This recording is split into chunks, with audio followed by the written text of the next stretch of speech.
आणि आता मुंबई उपनगरातल्या टॉप 9 बातम्या। मुंबईतील वाहतूक कोंडीवर नियंत्रण मिळवण्यासाठी MMRDAच्या हालचाली सुरू। मुंबईपासून नवी मुंबई ते बदलापूर नवा मार्ग होण्याची शक्यता। मुंबई महानगरपालिकेकडून मॅनहोलवर संरक्षक झाकण बसवण्याच्या कामांना विलंब। पावसाळ्याआधी मॅनहोलच्या कामांना गती देण्याची गरज आहे।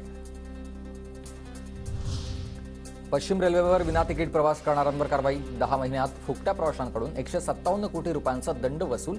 56,000हून अधिक फुकट्यांवर कारवाई।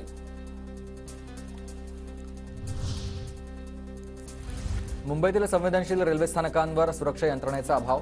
बॅग स्कॅनर यंत्र, मेटल डिटेक्टर बंद असल्याचं समोर। मुंबईत आजपासून रस्त्यावर थुंकल्यास दंड भरावा लागणार। मुंबई महानगरपालिकेकडून क्लीनअप मार्शलची नियुक्ती।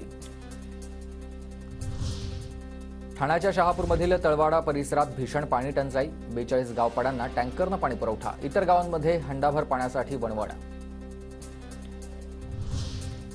मेट्रो स्थानक परिसरातील मोकळ्या जागेतून उत्पन्न मिळणार। खाद्यपदार्थांचे स्टॉल, विक्री दालनं आणि ATM सुविधेच्या माध्यमातून अतिरिक्त उत्पन्न मिळवण्याचं मेट्रोचं नियोजन। मुंबईच्या तापमानात वाढ होण्याची शक्यता। पुढील 2 दिवस पहाटे गारवा जाणवेल तर दुपारी उष्ण राहणार हवामान।